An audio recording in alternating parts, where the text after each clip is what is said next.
right, let's get started. Good morning, everybody. It's probably too early for the first session in the morning, so everybody's still waking up, and not sure how many of you kind of flew to Kyiv for this conference. So some of you might be tired, like I am. I arrived yesterday, so I'm feeling a little bit of the jet lag. My name is Ricardo. No, don't even try to pronounce my last name because I'm from Brazil, so the accent's kind of might kill you a little bit if you try to pronounce that. I am a developer advocate from Confluent. How many of you know what Confluent is? Oh, that's good. All right, so you're in the right place. Let me ask you this: how many of you work or know what Apache Kafka is? Perfect. All right. So let me explain a little bit about what this session is about so we can start working things a little bit. The whole purpose of the presentation is to set a reference for you about when you move your workloads, Kafka workloads, into the cloud. I mean, for some of you that might be working with cloud like for a very long time on-prem, you should be very comfortable with the technology this far. But by the time you start thinking in not only bringing the Apache Kafka cluster to the cloud, but your applications also to the cloud, you might have some reservation about if it's going to work or not, because let's face it, it's a whole new world. I mean, it's not even by far equals to what we do on-prem. Like, there's a lot of new challenges like scalability, replication across regions, or firewalls, or endpoints, or something that might fail when you move the application to production. So the whole purpose of this presentation is to get a reference for you about what you should be concerned in and which tools you should use for doing the workload movement. All right? I'll try to do my best to manage time. We have 45 minutes to cover this presentation, but if possible, try to ask questions throughout the presentation. Just for the sake of we run out of time for Q&A in the end, right? So actually, I would prefer that, because I think by doing this, your presentations, your questions are going to be more contextual. I mean, it would make more sense, right? A little bit about me and my co-presenter, which is Alexa. She's right here, if you've not seen her. So as I told, I am a developer advocate from Confluent. Before that, I was working for Oracle and engineering and other stuff. Before that, Red Hat, and I kind of been working with a lot of companies, consulting firms as well. I've been working with Java since, I don't know, 2001. So I remember the days when it was to specify dependencies of our AJBs using Xdoclet. So that's how Java evolved throughout the years. So I think it's pretty good right now, right? It's way less complicated than it used to be. And there's a bit of background about Alexa as well, so I'm not going into too many details because she will get her chance to talk with you later. All right? Let's talk about the first most important concept that I would like to treat as a tip or a trick, right? If you think about it, Kafka has been around from what? Plus 10 years? I think it was first invented on LinkedIn in 2007, give or take. And then 1 year later, 2 years later, was open sourced to Apache as an incubator project. And then not less than 1 year later, it was promoted to GA. So it was an official project from Apache. So people has been using Kafka for a very long time. So it's safe to say that Kafka is a pretty stable and known and reliable technology, right? If that is the case, why should you, as a developer, be so concerned about managing Kafka clusters? Think about databases, SQL databases, NoSQL databases. Do you, as a developer, do you, as a Java developer, often do POCs to check if the database works or not? No, right? Because you simply rely that database works. It's a proving technology. So Kafka is the same concept, right? So in this time of cloud computing, most of this proving technology has been moving to the cloud as managed services. That's the whole point of getting agility with cloud computing, right? So if you think about, most cloud providers have support for Kafka, Redis, which is a very proving cache technology, or Postgres, MySQL, Postgres, and all the databases that has been around for a very long time. So they are being transformed into this concept of managed XYZ services, where developers can simply spin up a new cluster and they'll have endpoints, secure endpoints, and everything will be kind of managed for you, the installing, the upgrades, the patching, the monitoring, all that stuff. So what this means for you as a developer, that you spend more time producing code and less time worrying with infrastructure. All right? And that's the beauty of manage XYZ services, not specifically Kafka, right? The tip that I would like to share with you is that there are many managed services out there. I mean, there's Confluent Cloud, which is provided by Confluent, which I'm going to demo in 2 minutes. But there are others as well, like AWS has something that they call MSK. I think is the acronym for Manage Streaming Kafka, something like this. Azure, how do you pronounce it? Azure or Azure? Azure? All right. Azure has this Event Hub cloud service for Apache Kafka. So it's not Kafka underlying, but they have this connectors and adapters that your code can talk if they were talking with Kafka, and they do this transformation for you. Same goes to GCP. They have Google's PubSub. So you can also write your applications thinking that it's Kafka, but in the end of the day, it's Google PubSub, and they do the transformation. Currently, GCP also has Confluent Cloud as a first-class citizen, so you can spin up clusters from Confluent Cloud within GCP using the console, the CLI, and which is kind of pretty good. There are others as well. I mean, some other known vendors, but the point is, as much as possible, if you are moving your workloads to the cloud, try to use those managed services, because as I said, Kafka is a proven technology, right? You don't have to worry about if it works or not, if it scales or not, if it's secure or not. So why not have a managed service? Let me show real quick how that works. So what I'm going to do now is to create a cluster in Confluent Cloud, and then after that, I'm going to create a topic, produce some records to it, and then I'm going to create a consumer using the CLI and a Java application, which is a Spring Boot application. All right, so let's do this from scratch so you can see what it takes to use managed services. All right? Okay. So obviously, the first step is to create a cluster. So what I'm going to do now is to log in to Confluent Cloud with my account. You can easily sign up. It's basically provide your email. They will send an email for confirming your identity. After you confirm the identity, you will get right here, right? So the first thing you would do is to create an environment. Environments is to separate your workloads like dev, Q&A, prod, etc. Right? So I have here an environment under my name, all right? And this is a pre-existing cluster that we're going to use in a couple minutes, but I'm going to create a new one right here from scratch. So let's call this cluster Java Conf, J-E-E-Conf. So one of the things that I like of the concept of managed services is that they abstract one very important struggle from developers, which is sizing. Like, let's face it, do you know how to measure IOPS from an EBS storage in AWS for a Kafka workload?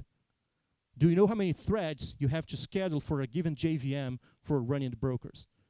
Do you even care about this? That's the whole point. I mean, when you use managed Kafka services, this whole sizing exercise has been done for you. Right, so the only thing that you have to specify here is, at least for Confluent Cloud, what is going to be your write throughput in megabytes per second? What's going to be your read throughput? So producers and consumers, right? And of course, since Kafka is a persistent technology, how many storage do you would like for just a specific cluster, all right? And you get to choose also the cloud provider. Currently, we support AWS, GCP, and it's not showing up here, but Azure. I'm pronouncing right now, and but my account doesn't allow to provision in Azure, but it is there. When you choose the cloud provider, you have to specify the region, and if you want a high availability, actually it's not high availability, it's fault tolerance. If you want fault tolerance across multiple availability zones, AZs, you can choose the availability zones right here, all right? So that's important because the way we provision the brokers, there will be 3 brokers per availability zone. So if you have 3 availability zones, you have replication of 9 brokers. Yeah, 3 plus, exactly, 9 brokers across the availability zone. So you have fault tolerance. which is pretty good because if one of the cluster dies, you still have fault tolerance to survive and redo the failures. So I'm going to continue. If that would be your first cluster, you would be required to specify your credit cards, or if you were using GCP, it would use the same account that has been associated with your GCP project. So in this case, I already have my credit card associated, and and let me close a little bit. You know right off the bat how many you're going to pay per hour for this cluster. So this is also good because think about it. If you're doing a POC and your POC is going to take 2 days to prove the point, you're going to pay cents of dollar for 2 days of running this cluster, and then you can simply destroy the cluster and you can go forward with your implementation. So that's the peace of mind of managed services. All right, so I'm going to continue, launch cluster. What we do, the magic that we do with Confluent Cloud is that in AWS, which is the provider that I've chose, we have kind of a shared multi-tenant infrastructure that's provisioned using Terraform, which is infrastructure as code technology. And then on top of that, this cluster has been provisioned using Kubernetes. So what you were looking here, I'm not sure if it's too small. Better? Yeah. So this endpoint right here, it's the bootstrap server of your Kafka cluster. That has been exposed within AWS using the load balancer that comes with Kubernetes, right? So it's running. Believe it or not, it's already running. So what I'm going to do now is to set up my CLI, which is we call CC Cloud. Better? And specify the broker list. And then you have to have an API key and secret because, of course, you have to authenticate yourself within the cluster so you can perform records production, records consumption, etc., etc. So that's going to be the API key. You can create as many API keys and secrets as you want it, and of course, you can retire them as many times as you want it. So that's the key and the secret.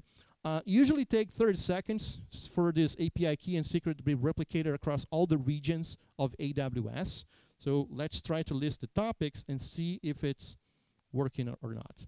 We should have no topics because this is a brand new created topic. It's not replicated yet.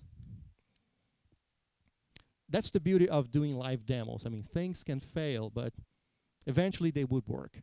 That gets people see some thrill and the passion of using live demos. So no topics found. Let's create a topic right here. Create topic. I'm going to call this topic test. I can do the whole partitioning replication factor and change the settings of the topic, but I'm going to use the defaults right here. So here's the topic. So if I rerun the topic list again, we should see a test right here. So here we go. So let's produce our records, and the way we're going to see if it's working or not, this is a kind of a built-in consumer that you have in Confluent Cloud. So all the records that are produced are going to show up here. And let's resize this window right here so we can see everything. So to produce records, you can simply type CC Cloud produce -t, which stands for the topic, and then test. So I just create a producer.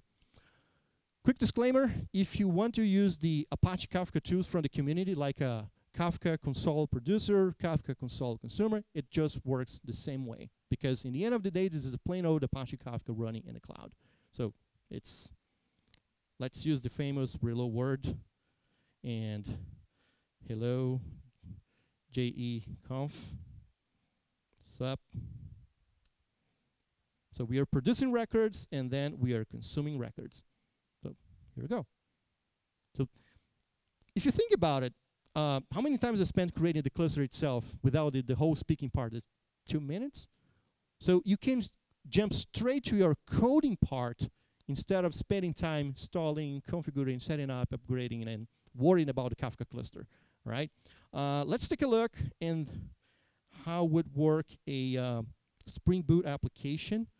I have 2 applications here that I wrote. This is on my GitHub account, so you can read the code later. I'm going to show the Spring consumer real quick.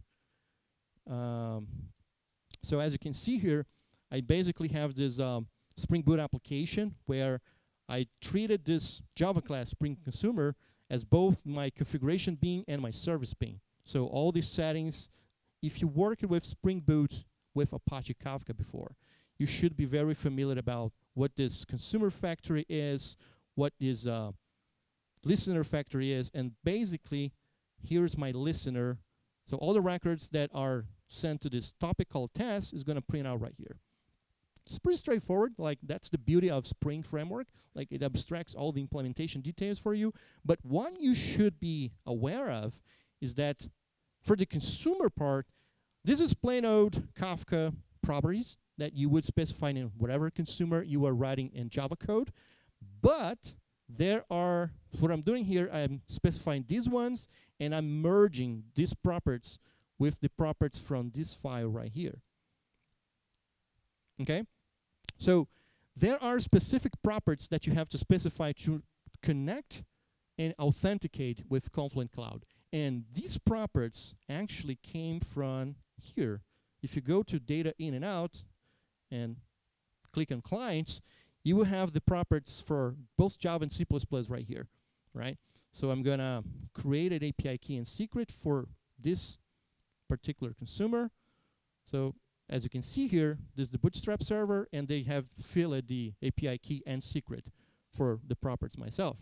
So I simply can copy to clipboard, replace this.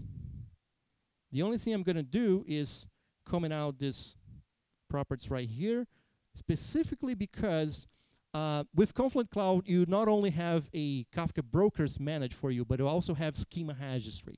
So there's a schema registry server along with your cluster. But in this implementation I did with Spring Boot, I'm not using Avro to serialize and deserialize records. I'm using plain string serializer. So I'm going to simply comment out this for. All right, so let's see if it's working. It should, but who knows? Let's build it, and let's run the code. Where's my void man? Here we go. Run.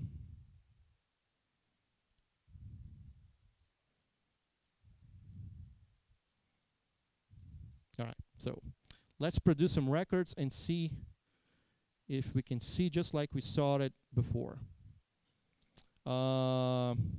Testing Spring Boot. Hello world again.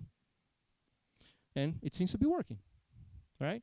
So, I mean, that's what I told you about. Jump straight for the implementation part and not worrying about the cluster management details. That's what you should be using. That should be your first step in moving your workloads to the cloud. Try to see if the cloud provider that you are working with, whether if it's AWS, Azure, or GCP, they have managed Kafka service for you. All right? Sounds good so far? Makes sense? All right. So let's move on. Let me close this window. I'm going to close this consumer right here, and I'm going to open another project right here, which I'm going to use in the next demo. But first, let's move on with the presentation. All right, so manage Kafka service, first point. Second point, I did this already. So the second point is, how many of you have heard or worked with Apache Kafka Connect? All right, so probably 5% of the room. So let me explain what Kafka Connect is, and I can show you how it works. So Kafka, it's a persistent technology. Some people may call it as a new type of streaming database, per se, because you can use it to store records permanently. Like Wall Street Journal, they have a very interesting use case where they're storing all the news from the last 30 years. Guess what? Where? Kafka. So they're not using databases, they're not using NoSQL database, they're using Kafka to store records. So because it's persistent, it all boils down for you as a developer to come up with implementation to bring data in, so from any source to Kafka. And if the data is in Kafka, You might want to deliver it to something else, like you want to move data from your Hadoop cluster, or maybe you want to fulfill a Cassandra table, or maybe you want to send the data for Elasticsearch, right? So Kafka is your reliable, durable, resilient store for records coming wherever you came from, right? So when you are thinking about moving data in and moving data out, that's the arena of Apache Kafka Connect. So this is a framework that has been created about for 10 years. If we are all Java developers here, maybe some of you might work with other programming language, but pretty much I would assume, since this is JEE conference, that everybody writes code in Java, right? So to make an analogy, think about Kafka Connect as your JCA framework, right? So it provides you an SDK where developers can write a connector. And for the developer standpoint, the only thing you have to worry about is how to connect with your source and sinks, and how to bring data in and bring data out. Concerns about how to scale that, that runtime, that partitioning model, is not up to the developer. So the framework, the runtime, takes care of this whole functionalities. So the only thing for the developer is to worry about how to deal with data. And guess what? There's a lot of connectors pre-implemented. And let me open this link real quick. We call it Confluent Hub, which is, this link should be working. Now it's working. All right.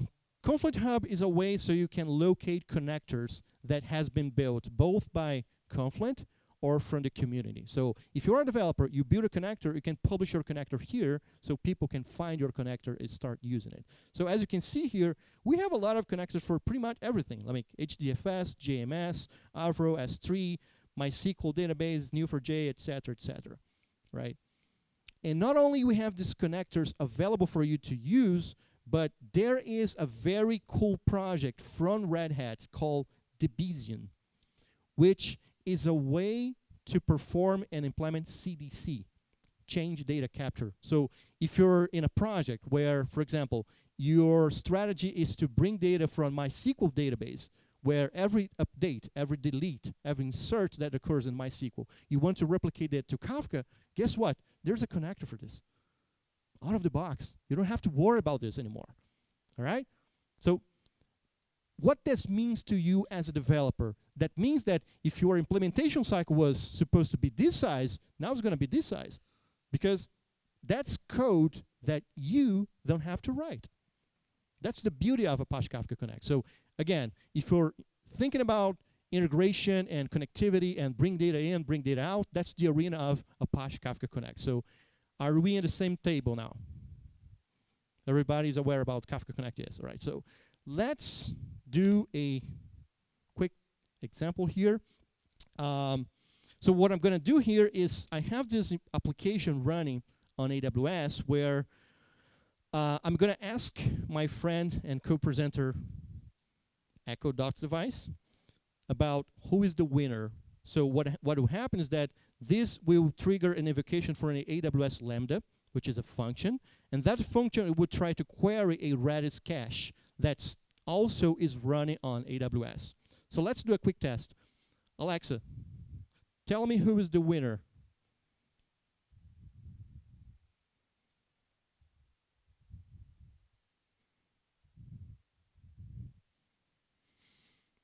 Well, maybe it's an audio problem. I don't know. There are no winners at this time. Forget about it. You're good. Right. So she probably because the first invocation there's a delay in the bootstrap or the Java container. That's the problem with Java. The bootstrap part is still takes a long time, but I'm planning to replace this implementation with the Quartz implementation from Red Hat. So it's gonna be real fast when I do this. But the second time should be faster, like, Alexa, tell me who is the winner. There are no winners at this time. Because it's hot, right? It's cached. So again, when I ask her, that triggers an invocation of a Lambda function that queries a Redis cache. Simple, right? So what's going to happen is that the data that Alexa will she will gather will come from Kafka, and what I'm using here is Apache Kafka Connect to push the data from a Kafka topic to Redis cache using. I'm not quite sure how to help you. Thank you for nothing. All right, let me show real quick some stuff here so you can understand what I'm talking about. So I'm going to talk about KSQL later in a minute, but for now, just be aware that I'm going to be show streams. I have a stream, which for now just think as a topic. Kafka topic, plain old Kafka topic, right? I have a topic called winners, and that what Kafka Connect is reading continuously, and whatever records is produced to that topic is going to be pushed to Redis cache, right? So I'm going to select all the data from winners. In this other stream, I'm going to select everything from guesses wrapper.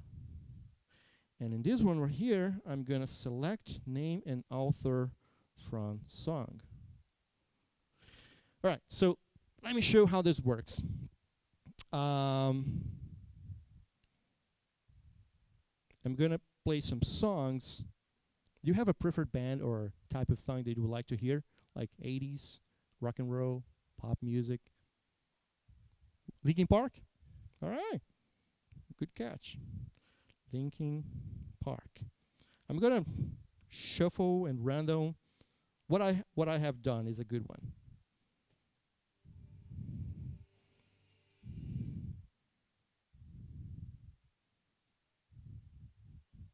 Okay. Let me show you how this works. Alexa, next one. That's a good one. Okay, not so loud. So, is the font size is good? Can you see here that there's the name of the song and the author? Can you see it? Alexa, pause. So what's going to happen here is that the song that I'm streaming from my Spotify account is being streamed out to this Kafka topic, which is a stream, right? So whatever I play here is going to show up there. Simple as this. So what we are going to do now, I'm going to give you a way to use an application, use a real mobile phone, and you will try to guess what song is that, all right? Of course, I'm not going to show the song name anymore. This is just an example, right? So I'm going to play the music. You will try to guess the name of the song, and if you got it right, you will end up here in this topic called winners. And guess what? Kafka Connect will push to the Redis cache, and then I will ask the device again, who is the winner? And it's going to say, the winner is blah, blah, blah. Be polite when you type your name, because when I did this demo before, some people kind of used this technique to show up here or whatever they would like to see. So, all right, that'll be fun. So, first of all, let me cancel this query. So right now, I'm going to query, I'm going to remove the name and only show the author of the song. So you're going to see the band, okay? Like, let's try Nickelback. It's a good one. All right, so use your phones and scan this barcode right here, and you will see an application, all right? And meanwhile, let's play some Nickelback. Nickelback. The application is very simple. Your guess and your name, click send, and when you do this, can I switch?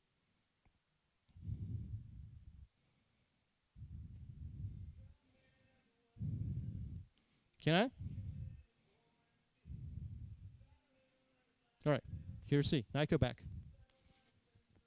So your guesses are going to show up here.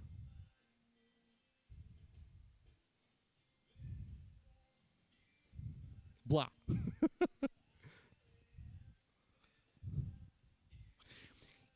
The first one that get it right, the music will automatically stop. I'm not going to do anything.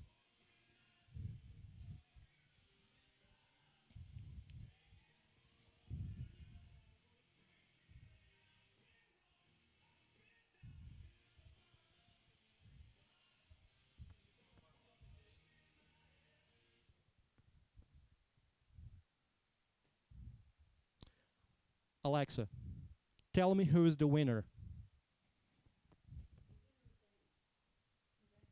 All right, cool. That's you? All right, so since you won, you're going to get a book, the Kafka Definitive Guide, which is pretty much, if you want to learn Kafka, that's the book you should use. All right, congratulations, Dennis.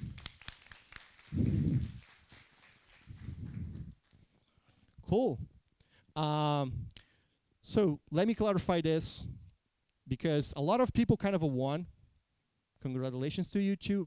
But there is always this concept of who was the first one, because Kafka is all about streaming, right?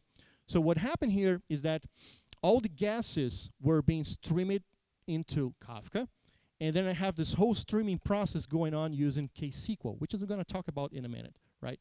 And then there is this join, where I'm joining your guess with what is contained in the table, and if that matches, I'm going to produce an output, which is go for the winner topic, right?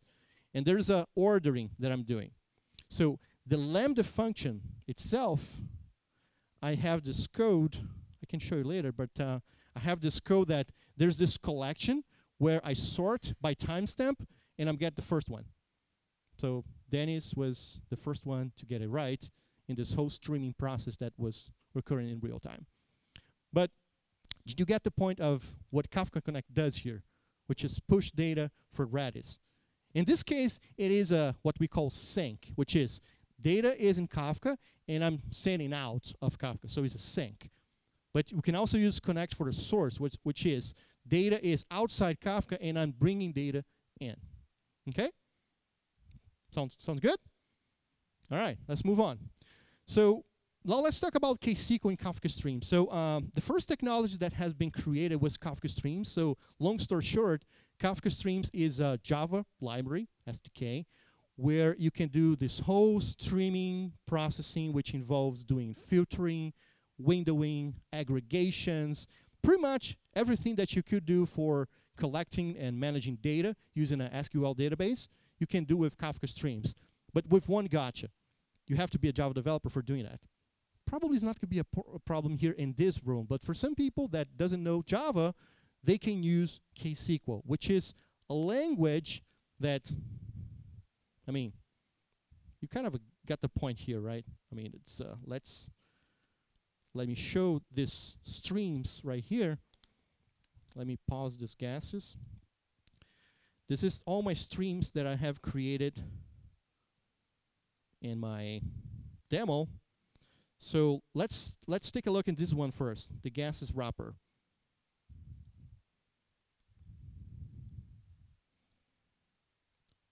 What does look like this to you? Look like a table? Right?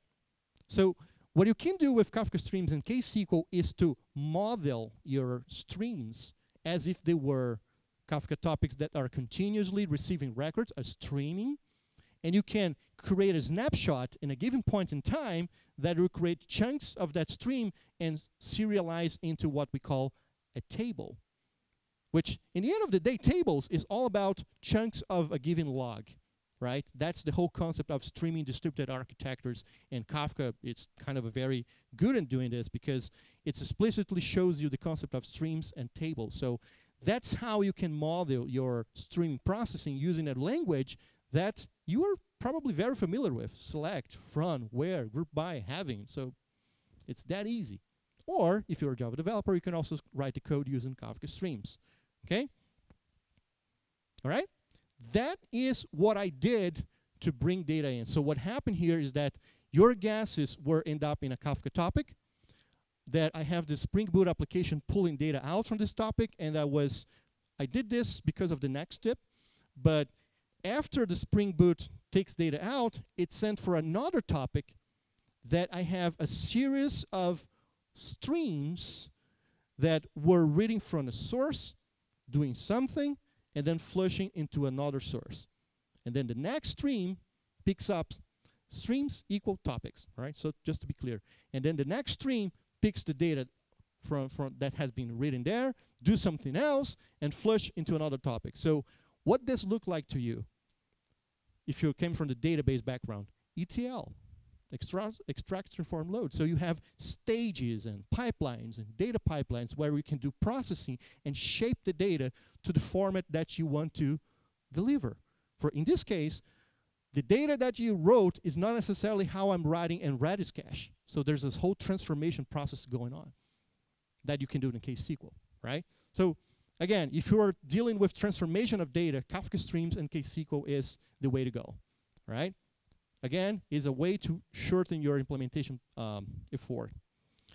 All right, so the next tip, probably you're running out of time, but the next tip, it's distributed tracing. So long story short, I'm not going to go into deep details about this because tomorrow we're going to have, I'm going to present this session right here where I'm going to show you how to do this in a live coding session. So you will get to see how to implement all of this. But for now, just be aware of that your Kafka code, your Kafka deployment can be observable. All right, there are 2 open source projects. I put the link right here that belongs to Open Tracing, where the first one, you have decorators that you can wrapper your producer and consumers, and everything that you produce or consume will create traces automatically for you, right? Just to show you what I'm talking about. CD, Ricardo, Terraform, AWS, Terraform, output. Let me get the link of the Jaeger. Jaeger is a tracing technology, right? It's if I list the traces here from 8, this trace that has 14 layers is probably from Dennis that they got it right.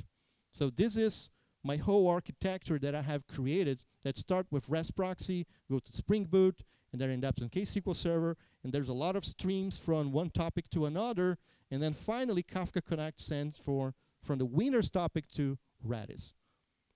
I have wrote no code for this to happen, right? Because what I've used it here to make that work, and tomorrow you will get to see how this is done, I've used interceptors. So there's an interceptor, if you remember Spring interceptors or AJB interceptors is the same concept. So every interaction that your code does is being intercepted by this and produces the trace for you automatically using Jaeger, right? So I'm going to show this tomorrow in this session. If you could, please come in the session. And lastly, let's talk about infrastructure as a code. So let me take Kafka Connect and KSQL as examples. So the first step was use manage Kafka services as much as possible. So now you don't have to worry about manage the clusters anymore, right? It's being managed for you, and you can use it as a service. However, Kafka Connect, remember I told you is a connection framework? So you have to have the servers running somewhere where you deploy your connectors. Same goes to KSQL. I mean, you have to have what we call KSQL servers running somewhere where you deploy your queries, right? In this case, for the demo that we saw with the song, I have everything running on AWS. But the way I provisioned those servers there was using Terraform, which is provided right here in this third link. So we have Terraform scripts, so you can provision in AWS and GCP. Azure is not yet, but I'm working on it. So you don't have to worry about how to spin up KSQL servers, how to turn it, how to put it behind a load balancer, how to create a VPC with your cloud provider, how to ensure that the VPC has firewalls. All of this complexity related to infrastructure is made managed for you, right? If you want to do Ansible, it's there. If you want to do Docker containers, is there. We have Helm charts, so you can provision on top of Kubernetes. So that's a whole new set of implementations that you can leverage and get up to speed about your deployment, right? If you don't want to worry about how to deploy those things, don't be. I mean, use this stuff, right? It's there, right? And for those of you that didn't get the book, scan this barcode right here. So there are free copies of all those books available from Confluent. I would recommend read 4 of them, right? But at least read the first one, which is your entry point for Kafka, if you're new about it. And if you are into microservices design and you would like to have Kafka as your backbone of communication between your microservices and asynchronous communications and et cetera, this book is very good, the last one. How to design your event-driven systems and how to implement best practice for it, all right? Probably we have 2 minutes. I'm going to wrap up here, and then I'm going to open for questions. But before that, here are my contacts. You can find me online everywhere. This is my email from Confluent if you want it. I would highly recommend, if you're not there yet, join this Confluent community here on Slack, right? So this community has a lot of dedicated channels for REST proxy, schema registry, KSQL, Kafka Connect, Cloud, Kubernetes, Docker, where you can ask questions about all these topics, and the Confluent engineers and the Apache Kafka core developers are there. So I would say that before you go to Stack Overflow, go there first. If nobody answered, though, you can go to Stack Overflow. That would be your best bet, right? And lastly, Confluent is hiring. So if any of you has interest in join us and work with Apache Kafka and how to build this technology, come on. Feel free to shoot me an email, and the list of careers are there. I think you will be a good choice, all right? Thank you, guys. I appreciate your time.